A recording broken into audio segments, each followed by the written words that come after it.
Good morning to all my friends and family, and welcome to this episode of Jim's 5am Club. I want to ask you a question today. Do you have a hobby, a passion, a desire that will get you up early and keep you up late every night, and to do it effortlessly with love, and to look forward to every day? I have one, and it's called Jim's 5am Club. And as you can see, it's still dark. It's pre-first light, and I'm up here at the International Passenger Terminal, and it's the week before Vivid, and the city will be brought to light by a festival that starts on my 62nd birthday next Friday, which will go for a few weeks, but will have hopefully the city buzzing with people. It's a fresh autumn morning.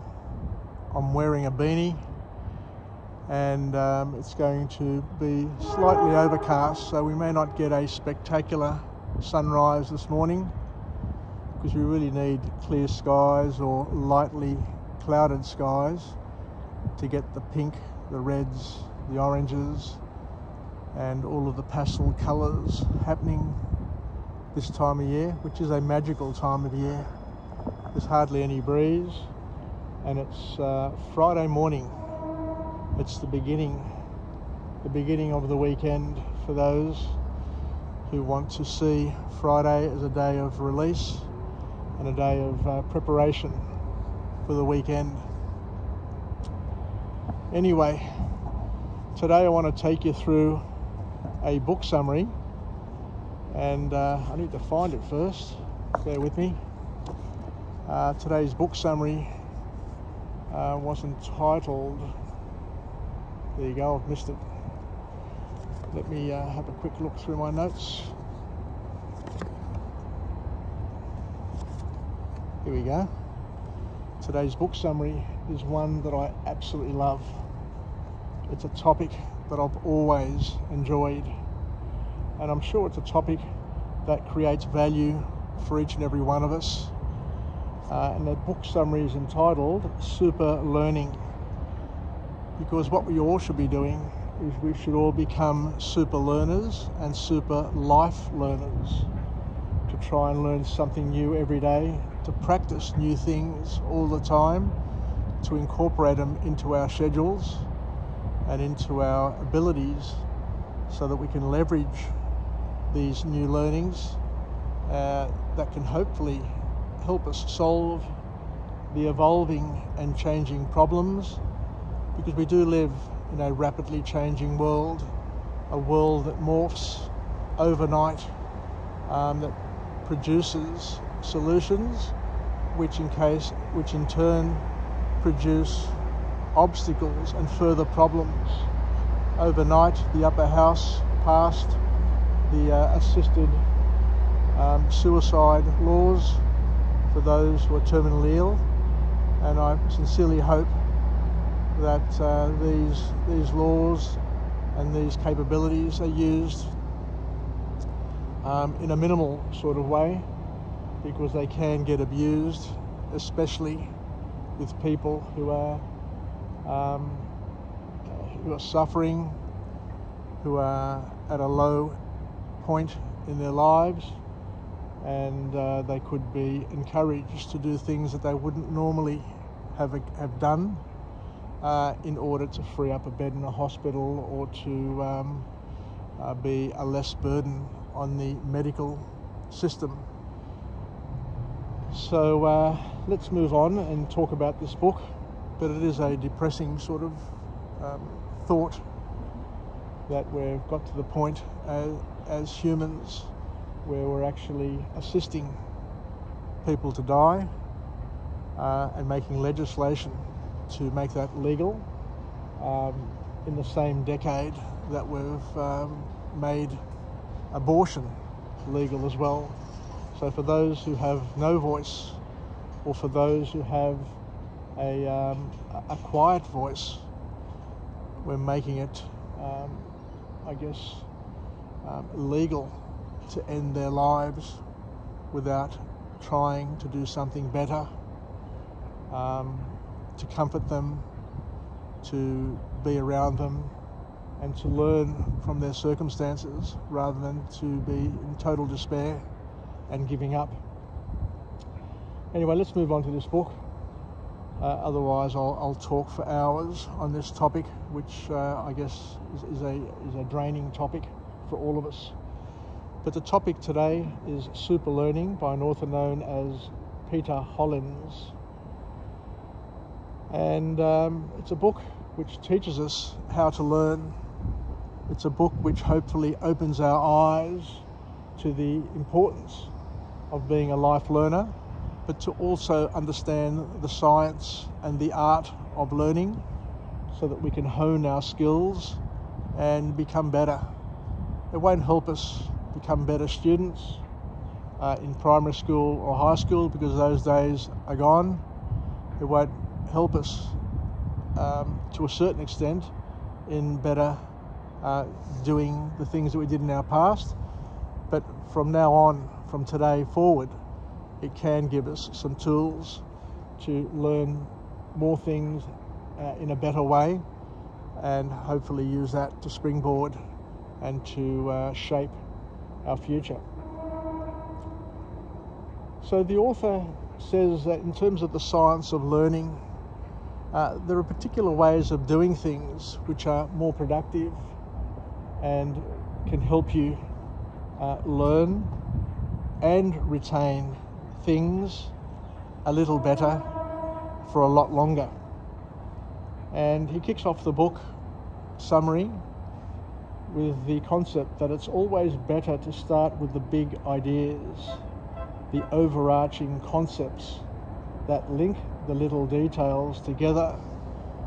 Because when you learn for meaning, when you try and understand what the big picture is first, and be like the eagle that can hover up high and see the big picture, see the landscape, but then has the capability of zooming in and seeing the detail. He says going from big picture to little picture is much more effective than by going from little picture to little picture to little picture, because you lose or you don't capture perspective, and you don't see, or you don't understand, or you don't answer the why. So the idea coming from this author is to try and first understand the concepts. I remember when I was at school, one of my teachers said, look, he says, James, at the end of the day, an examiner can only examine you on a half dozen things. And if you understand the concept and how each of the concepts link together, then the detail is pretty obvious and will evolve by itself without you having to do too much work.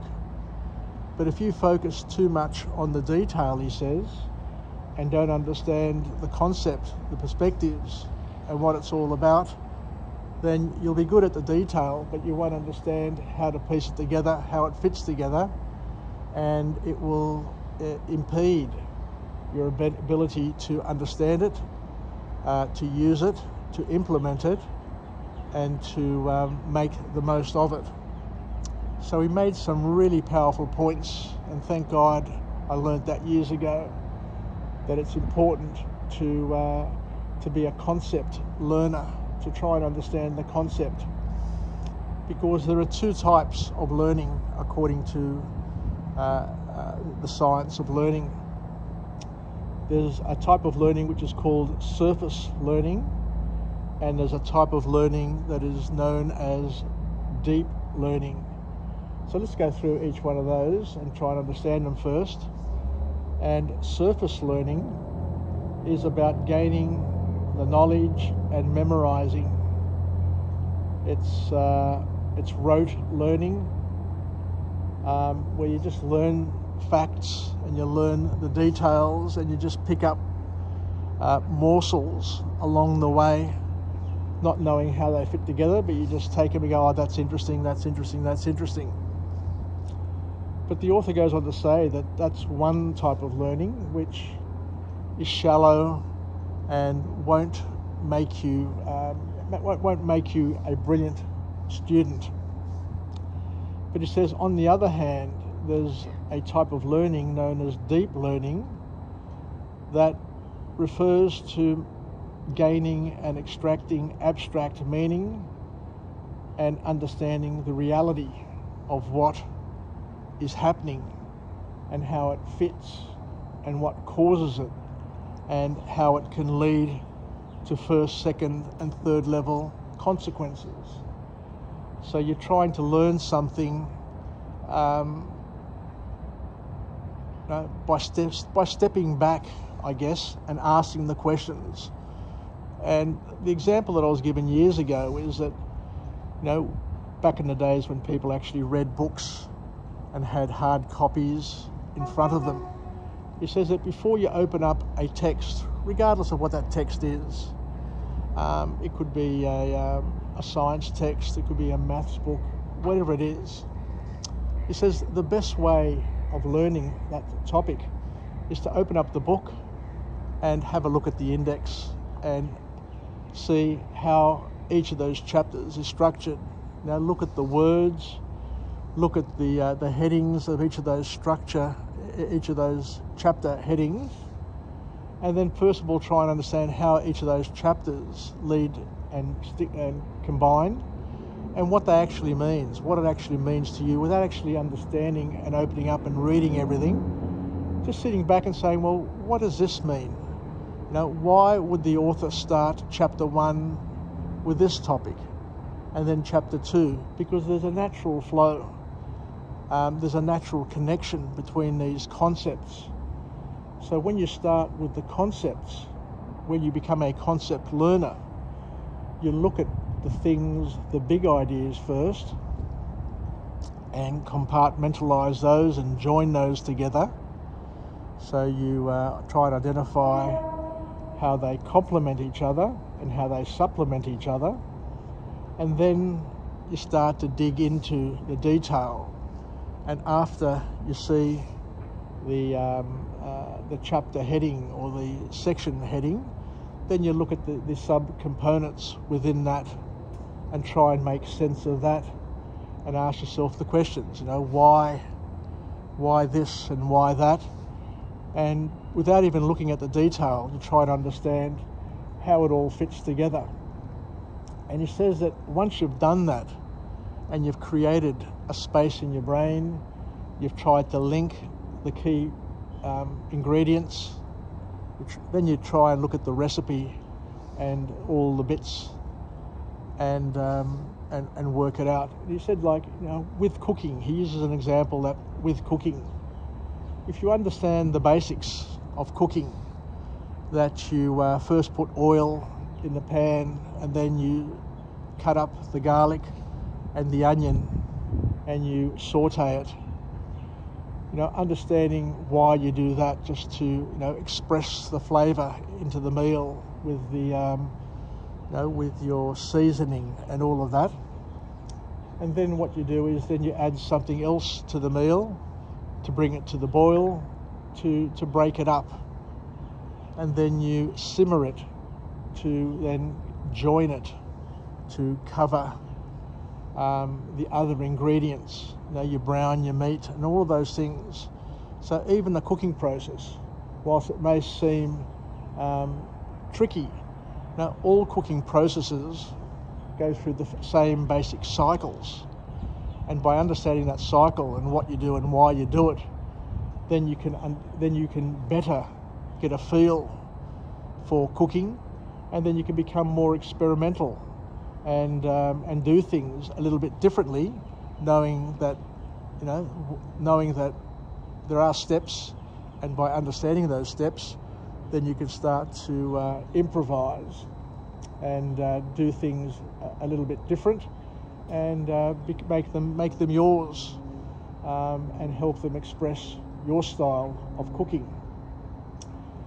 So it's best to start with the overarching idea, to understand the narrative that helps contextualize these facts and makes them mean something. You see the media, you see now with the elections, you see a lot of things that happen in our lives follows a particular narrative.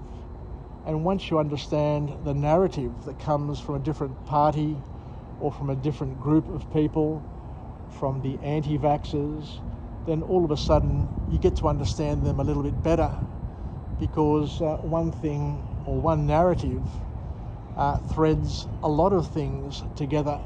And by understanding the narrative or the way of thinking or the way that they've been manipulated or shaped or led, will give you a better feel for where they're heading or what stimulates them or what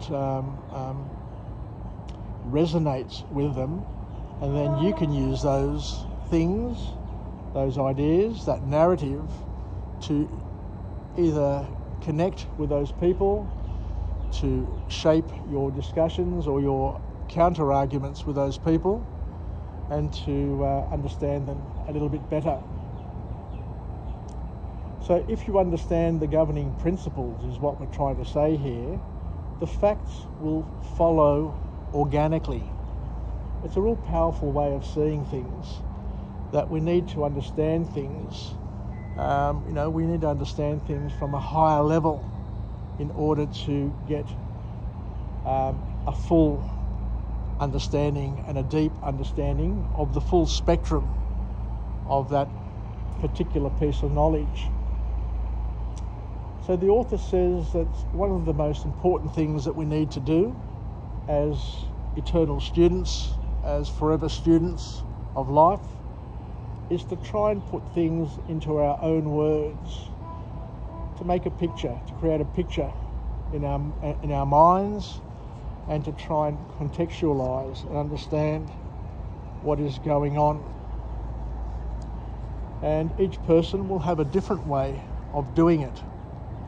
But if you can learn from a very young age, if you can help children by asking empowering questions and getting them to question things, you'll get them to become better at harnessing the power of learning throughout their lives. I learnt many years ago that learning is the art of attaching the unknown to the known. So the more you know, the more you're capable of knowing, the more you learn, the more you're capable of learning. But if you learn using the right science and the right art of learning, by first looking at the big picture and then attaching the detail, you are going to be more effective at understanding it, at linking it to other concepts, and of course retaining it. Because if you understand the meaning, then that's half the challenge. Half the challenge that we face in our lives is trying to understand the meaning of what we're doing and why we're doing it. And in a lot of ways, a lot of people in their jobs don't really understand the big picture because they're too bogged, they're too tied to the detail, and they can't release themselves from the prison of detail in order to get far enough or step back enough or get high enough to be able to see and understand the overall narrative, the governing principles of what they're doing and why they're doing it, so that they can make the right decisions and have the right basis of understanding. So the author then goes on to say that it's important to free yourself to be able to learn, and to know that through failure, through having a go yourself and failing, it is a better way, or it is a way or a pathway to effective learning. And it's a term known as productive failure, a term that was coined by an author named Manu Kapur. where we get to learn through trying to do it ourselves. There were experiments done many years ago, scientific experiments, where they had two groups of students, which creates some insight into the art of learning. And one group was a group where the teachers told them what to do, gave them clues, gave them materials, gave them everything. And then they had another group, a separate group, where the teachers didn't tell them anything and just said, here's the problem, figure out the solution.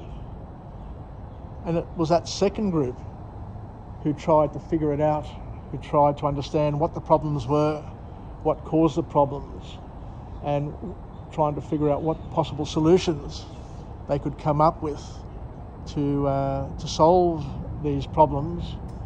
Whilst they didn't get as far as the other students in terms of completing the project and task, what they learnt from that exercise was that that second group actually learned a lot more and were a lot more capable at solving other problems that were created than the first group, because the first group were made dependent on the teachers and on the teacher resources to help them and to tell them what to do, whereas the second group may have stumbled a little bit on that first challenge, but when they were offered other challenges, they made greater progress more quickly than the other group, and eventually got to the point where they could complete the tasks with tremendous solution ability, to the point where they became superior to the first group in many ways and better students. So this is all about learning through collaboration, learning by bouncing and leveraging off each other, because we've all got skills, we've all got talents, we've all got capabilities, we've all got experiences which vary, because we've all had different lives. No two people have the same capability or ability, even though they may have both finished the same degree or worked in the same organisation. Some people learn faster than others. It could be because they're better students, or it could be that they're in the right place at the right time and had the right bit of experience just happen. They're accidental champions, one could say. So what we're saying here is that because we've had a different past, a different present, and we're all going to have a different future, we've all been exposed to different slithers of reality. It's just like a snakes and ladders sort of exercise. You learn, you make mistakes, and then you go further down the path and you get a ladder which will take you higher and further than where the other people were who didn't cop a snake and slip down or fall back or make an error. So learning and working with collaboration and cooperation is something which is really important. And you see that there are organisations, there are teams, there are sporting teams who get to leverage the skills and the abilities of each of the players and combine it in a way, in a recipe that delivers a better, a more enhanced outcome than a team of champions who just do their own thing and are not coordinated or working together, but working to satisfy their own needs. So that's all about deep learning. So the next thing we look at is memory retention. So one thing is to learn it, the other thing is to use it and to be able to recall it and make it valuable for when a particular problem or particular situation arises where you need to use it. So there's a thing called a forgetting curve that the author introduces, and it basically suggests and says that time makes us forget. You know, if you don't do something, if you don't practice something, if you don't rehearse something, if you don't use something, you end up losing it. And hence why when people are grieving, they say that time is a healer, because science shows us that if you don't think about something, if you don't do something, then gradually over time it will evaporate and you'll forget it, or it'll become less painful. We're not saying that you'll completely forget it and you'll completely forget the pain, because I guess subconsciously a lot of those vacuums stay with us. You know, the pain of losing a parent, the pain of losing a child, the pain of being sick or ill. You know, we can never eliminate those sorts of pain. But what the author says is that the brain, if it doesn't get stimulated with that sort of emotion and that feeling over and over again, if you don't revisit it, then slowly but surely you become less connected to it, I guess is one way of putting it, without being insensitive. So what the author here is saying is that for memory retention, we need to review things, we need to apply things, and if you don't do anything, you may forget up to 90% of it very, very quickly. But if you review it and you apply it and you try and teach it, then it becomes current. It's continuously contemporary in your brain, in your mind, in your body, and you tend to hold on to it for longer and to keep it. And that's why we need to study what we study and what is important to us on a regular basis. And for those who are religious, for those who are Christians, or any other religion, you need to study the scriptures on a daily basis. And that's why the church has a cycle, an annual cycle that will cycle through the parts of the Bible, so that every year the church cycle will complete the New Testament day by day, week by week, so that it's always front of mind, it's always discussed, and that cycle is a review cycle. And we're called to apply what we learn in our Sunday services, and not just to come to church, listen to it and go away and not even think about it for the rest of the week. The call to action for all Christians is to be practicing Christians, as opposed to Christians on a baptism certificate or something that may have happened many years ago and is not a lifestyle. So we need to go through a number of items here. So the author says we need to preview, we need to be attentive, we need to review, we need to repeat over and over again, and then we need to get tested. We need to get assessed to see if what we've actually learnt. So spaced out rehearsal using increased frequency is important. Having flip cards. For example, I've got these cards. I've got thousands of these cards of my book summaries, which I go through on a regular basis. And at some point in time, I will go through these and translate them to Greek. So for the rest of my life, I've got homework that I can do every day, every moment, whenever I need, to remember, to recall. I've got these vlogs that I have documented for posterity. I'll be able to listen to them year after year, hopefully in my retirement, or if I'm bedridden in a hospital, I can go over these things. If I can't read, if I can't hold something in my hand, I can listen to it and to remember and to recall things to give me comfort. I'm not saying it's going to make me productive, but it may make me a little bit more productive in a situation where I haven't got the capability or ability to do anything else with my life. So the author here details, and I'll start walking to the bus stop because I've been talking for about half an hour.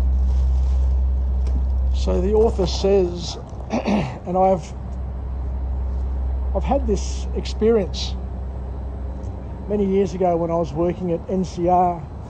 I had this absolutely fantastic trainer come in and teach a group of us a new technology.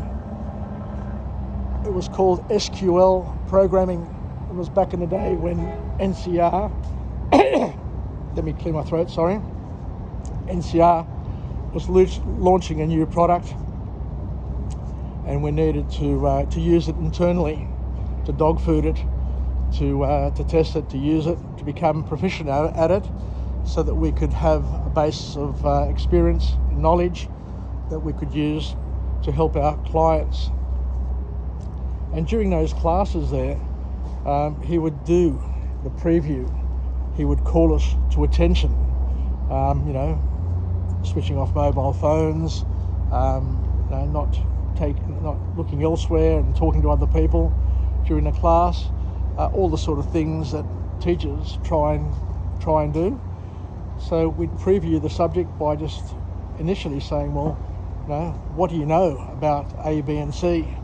And everybody would share their experience and knowledge, and then he'd draw us to attention, and then he'd take us through some examples and some teaching material, and then we get to review it. And at the end of the day, we'd review it again. And at the beginning of the next day, before we started anything else, we'd go and review what we learned the previous day. And that way, keep on clicking away, keep on trying to identify and remember and see what we can remember. And we'd be learning from each other as well, because when we were reviewing it and previewing things, you'd be listening to what other people are saying, and you'd be locking onto it and learning it a little bit better. And then we'd practice it, we'd repeat it, and then we'd be tested at the end of the day, at the end of the week, to see how much we were retained. And he told us, take away these notes and review it, preview it as often as you can, and test yourself, because learning isn't just a one-day exercise or a one-week course. You need to learn and relearn. That's why when you go to training, I remember years ago when I used to go to work training, when I was working in the various corporate organisations, I used to tell my manager, it's important to learn and relearn. You can't just expect me to go on a course for a week on Excel, for example, and to pick up everything. There are certain things that I'm capable of picking up, and then there comes to a point where I really need to do that course again to pick up all the other things that I've missed out on and I haven't been able to understand. So training and retraining is a key point to come from this book. Bear with me. And, it's called distributed practice, I guess, at the end of the day. And the author here says it's important to interrogate things, to explain things in our own words, and to create our own truths, to understand them as best we can, and to try and teach them, and to draw connections and to join the dots. And the thing that I do on a daily basis, the whole objective of Jim's 5 AM Club, was for me to go through and read as many book summaries as possible. But in order for me to retain it, in order for anybody to retain things, the best way to learn is to learn to teach. And hence the reason why I'm doing Jim's 5 AM Club and doing these vlogs is to reinforce what I've learnt by putting it into my own words as best I can, of course using other people's book summaries and concepts, but trying to put it into my own words, to contextualise it, to create a narrative, to understand the narrative, and to deliver it as best I can without too much rehearsal. I've done 1,350 odd vlogs. I don't rehearse any vlog. I basically hit the play button. There's no editing. I just talk, and that is the way I've chosen to run this program and to do it. And I must admit, when I first started, it was challenging, it was difficult. But with time, with practice, you get so much more comfortable at it. You get so much more relaxed at doing it. And I'm at a point now where I can continue doing what I'm doing without too much preparation and without too much stress. So thank you very much for joining me on this episode of Jim's 5am Club, where we've gone through a very powerful, a very interesting book summary entitled Superlearning, so we can become super learners. And it's something that we can pass on to our children, our grandchildren, our friends, our family, our work peers, and encourage people to try and understand the big picture, rather than to focus too much on the detail. So thank you for joining me on this adventure where vicariously we can walk through Sydney, through Circular Quay, and as I said, by the end of the next week, this place will be ablaze with colour, with people, as Vivid kicks off on Friday night. And hopefully I'll be able to come down here and do a few more vlogs during the night. As you can see, there are generators everywhere, and Vivid didn't feature for the past couple of years because of COVID, but things hopefully have changed, and the vibe and the mojo of Sydney is back, and hopefully back for good. Take care, everybody. Yasas, and I appreciate you joining me, and we'll chat again. Happy Friday, happy weekend, and all the very best. Yasas, bye for now.